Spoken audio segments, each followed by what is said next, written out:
how is it that you come to the opinion that the MRI indicates trauma?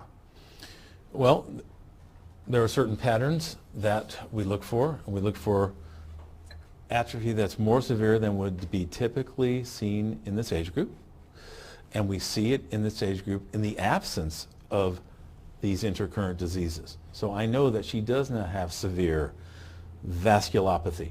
She doesn't have history of multiple strokes. She doesn't have severe diabetes. She's not, to my knowledge, someone who is alcohol dependent or using alcohol, smoking packs a day of cigarettes, etc. So I don't see in her history reasons for her mild to moderate atrophy noted here, and I know she has a trauma, and I see it's a global atrophy that also affects certain specific areas in the brain.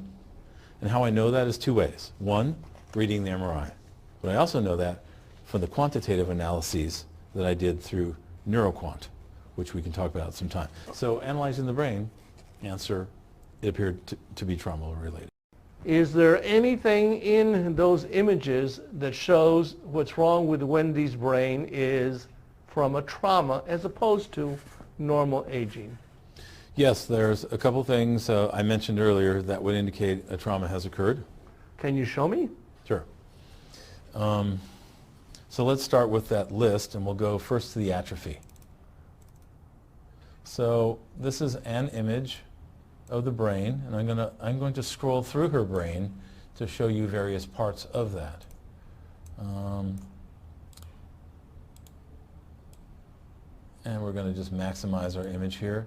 I'm going to take you through it to make sure everyone knows what we're looking at. Okay? So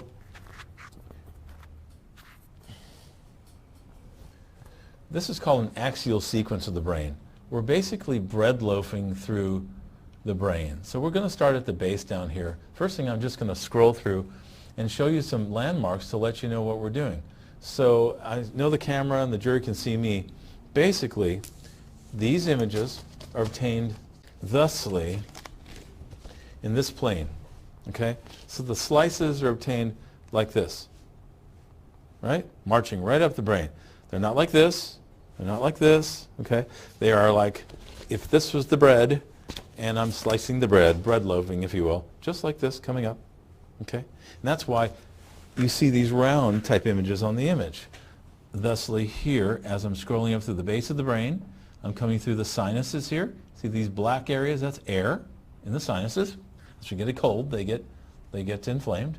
Coming up a little higher, there's the eyes, one eye, two eye. You can actually see the lens projected right there. She's looking straight forward in this depiction.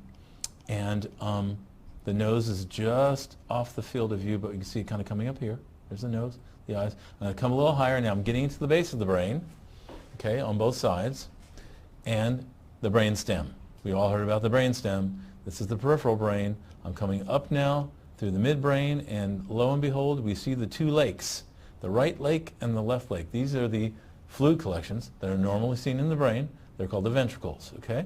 So we're going to go through the ventricles, come up, we're going up the head, marching right up the head, and out of the ventricles now into the portion of the brain that's at the very top of the brain, okay?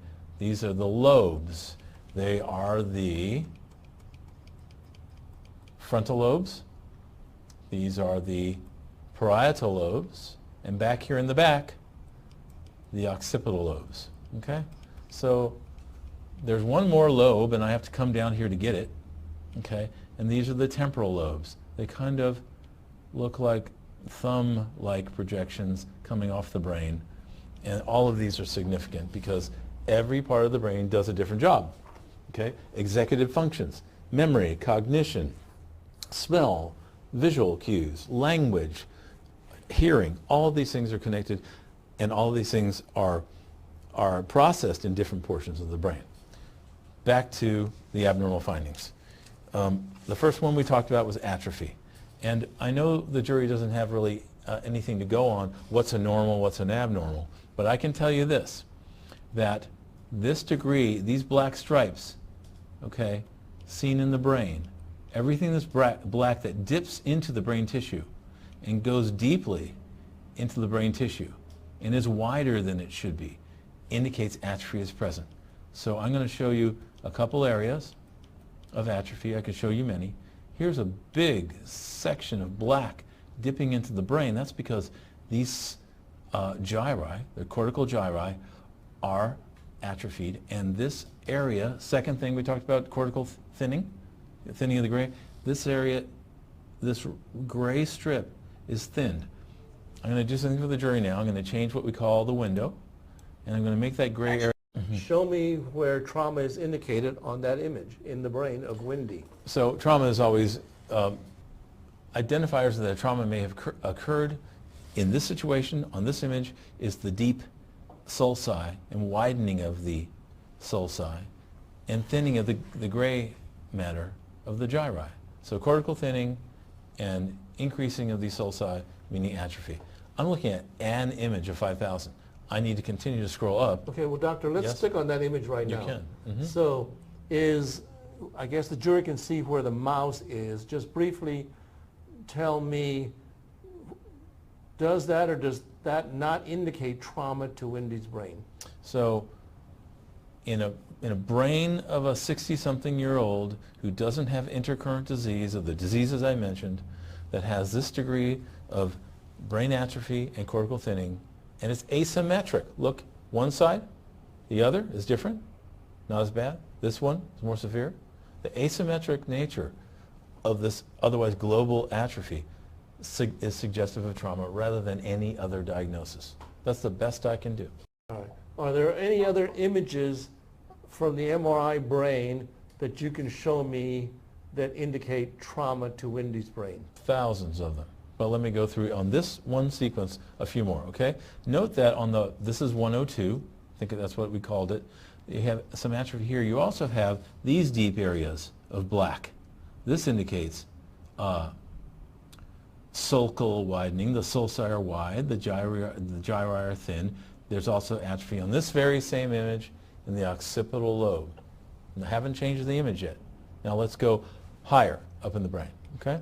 We'll go up in the brain, and now you can see everywhere you see a black linear or curvilinear or squiggly black line are the sulci, okay? And these sulci, these dips in the brain, okay, these areas between the gyri are too thick to be normal.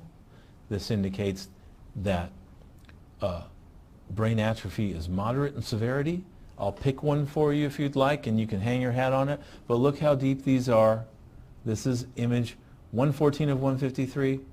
I'm going to keep going up even wider. Look how wide. All this black area is no brain at all. That's not brain at all. That's fluid around the brain because the brain has atrophy. It has sclerosed. It's shrink. And it shrunk there. There's some shrinkage here. There's some area here. These all are areas that are deeper than they should be, and the brain is absent. It's not there because it has shrunk back away from the place it's supposed to be. I'm going to continue up here. Well, what you just showed me, can a trauma do that? Yes. Okay, doctor, you're going to show me what next? Yeah, 119 of 53. Same series. Also these deep black areas of fluid extending into the brain where brain is absent. This area of the brain has shrunk back. It's pulled back because there's cortical thinning and brain atrophy. Same on this side, but it's asymmetric. In other words, severe here and perhaps not as severe here, but it's bilateral. It's on both sides of the brain. That's 119 of 153. If I can move it at this point. I guess if you want to show me one more. One more. Got one more for you. This one, 129 of 153. What does 129 and 153 represent? Okay. Same axial image. All these black areas show that there's fluid in the black area. The brain has retracted back. It's pulled back. It's all this deep area, almost all the way into the brain, has occurred because these deep sulci mean the brain has shrunk, pulled back away, and the sulcal areas have widened. That's the key word, sulcal widening. S-U-L-C-A-L, sulcal widening. These sulci are so wide here that they're very deep, go almost all the way into the brain. They've lost almost the full depth of brain tissue at this particular level on this image. Again, all the way deep here, almost all the way into the brain, these areas of brain loss.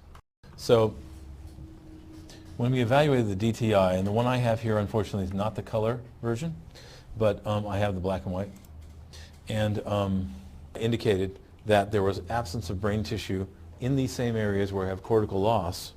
Okay? So at the surface of the brain, the areas of cortical loss were present and seen, but those tracts come down through the brain and into the brainstem and down into the spinal cord. And those tracts were asymmetric. There was some loss of tissue that you could ascribe to the moderate atrophy I saw and the cortical thinning and the sulcal widening. They all seem to fit together in a picture of what would indicate a trauma has occurred. Okay. So is the DTI consistent with the findings of the MRI done at University Hospital? It is. What did the NeuroQuant show? So it has two parts, and basically the lateral ventricles, both the right and the left side, okay, showed evidence of asymmetry. The right was smaller than the left, and when we see asymmetric ventricles, we think, maybe a trauma to one side has occurred, has allowed for atrophy to occur, allowing one ventricle to get larger, the other one appear smaller. So it showed asymmetric ventricles.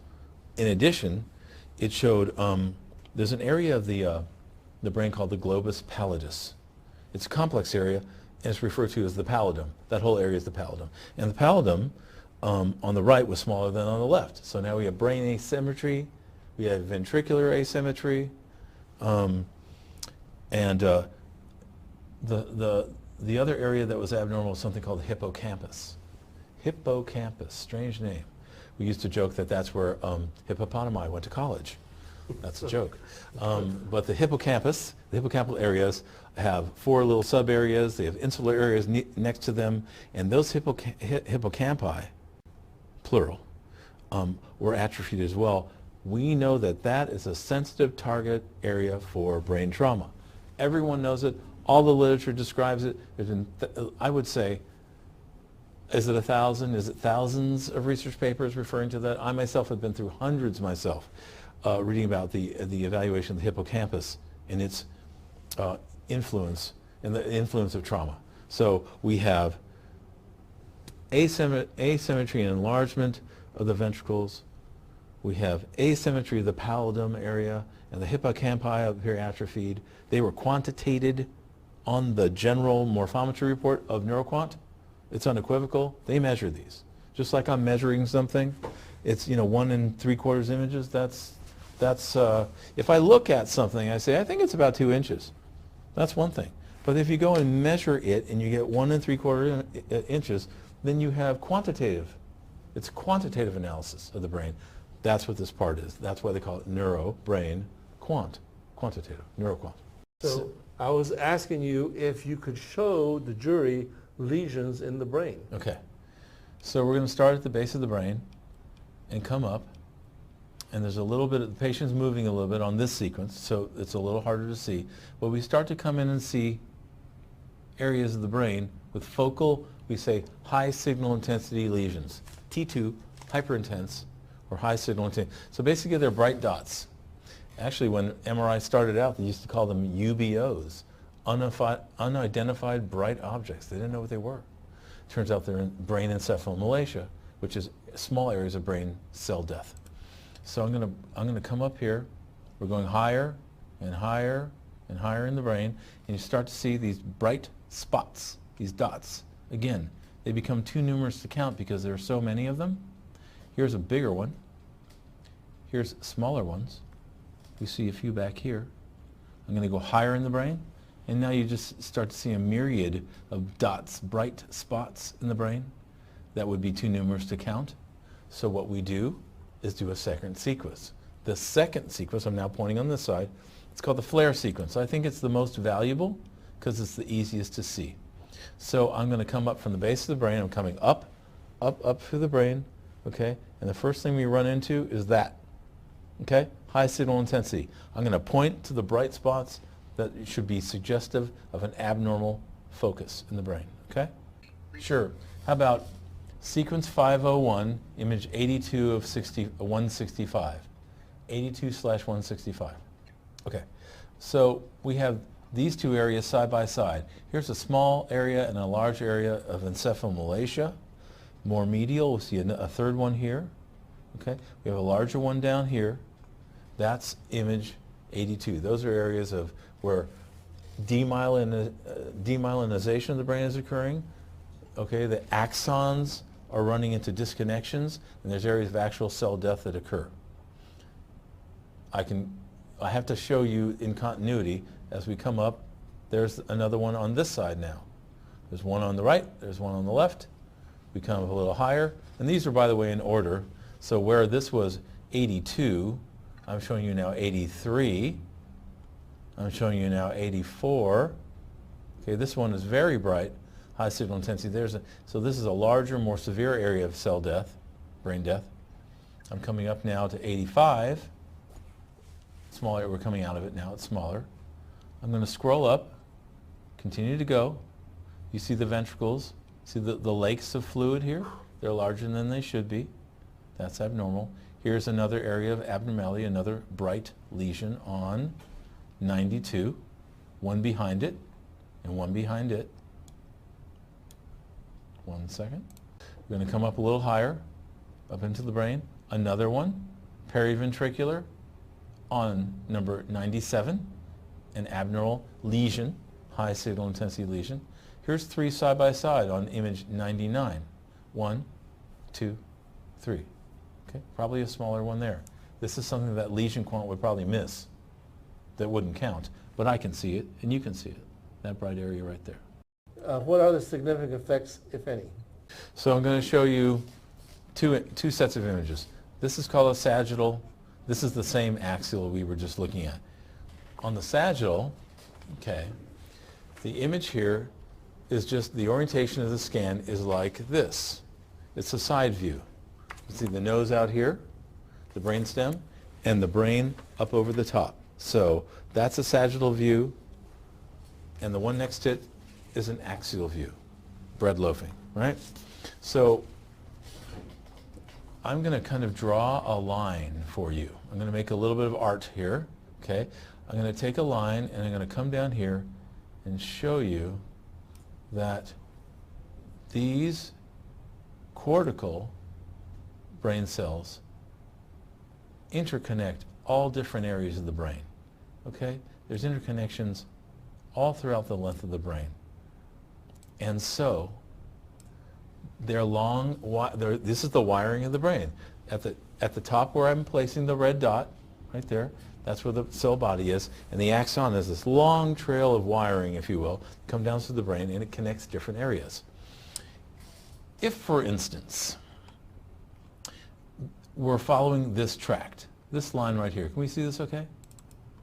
It's right here, this green line. This is a brain cell coming down to talk to another part of the brain. If this right here, now we're going to go over to the next side, over here, okay? If this lesion is right in the way of that tract, if the tract is running right down through that lesion, okay, or through this lesion, okay, that interrupts the tract. The wiring is interrupted.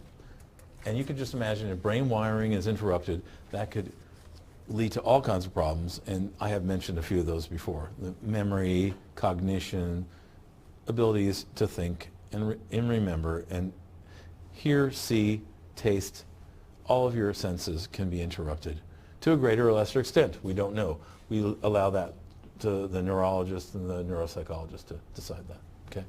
But my only point is that if you have a long brain tract and it's interrupted by a lesion, an area of cell death, that will interrupt your wiring, your brain wiring. Let me ask you, having read Dr. Mercado's report, do you agree with it or disagree with it? So there's nothing in it I disagree with, but I myself did not do her testing. I didn't do her testing, so I allow her to interpret those tests and come to her conclusions. However, the conclusions that she has come to are consistent with what I'm seeing on the MRI. Okay. Dr. Mercado has found a mild traumatic brain injury, and you told me you agree with that. What, if anything, do you base your opinion that you agree with her on? So I've reviewed hundreds of pages of medical records, a number of pages of them, over 100. I have read her report. I have read the neurology report. I have seen the pictures of the car crash. I have evaluated prior brain imaging. I did my own specialized brain imaging study looking for mild traumatic brain injury, any type of brain injury. I have done quantitative studies in Utah with NeuroQuant, Lesion Quant, etc. And all total, no one thing, but everything together points to the fact that she's had a traumatic brain injury. It's deemed mild. I see evidence on the picture, actual pictures of her brain tissue. I see that. And when I send that for quantitative analysis, those two agree. So when Dr. Mercado says this is the result of biomechanical forces causing neuronal injury, neurons, brain cells, secondary to a concussive event, she thinks there's been a concussion. She thinks there's neuron injury. I can see and have pointed out and shown the jury the neuron injury, the axonal injury. It all seems to fit. I'm just putting two and two together here. I don't have an opinion one way or the other. I'm not your advocate. I'm just showing you the data, looking at what the doctors have said, and in this case, I'm in agreement. Halfway down the paragraph of prognosis, I'll quote, Dr. Mercado says, Ms. Schollemer is now susceptible to neurodegenerative diseases. What does that mean? So we all know in this field that a trauma can occur to someone's brain. The brain can show certain signs of trauma, as in this case, and down the line, we don't know months, years, decades, but down the line, that these patients with traumatic brain injury are more susceptible to basically dementia of some sort, post-traumatic dementia. It's been, this is not a question anymore. It's been documented in many ways, both in society, in motor vehicle trauma, in NFL players, in boxers, the litany goes on. We know that brain trauma leads to early and or severe dementia, and when I say dementia, that's translation for her neurodegenerative disease. She says neurodegenerative disease, she means dementia. That's what she's saying.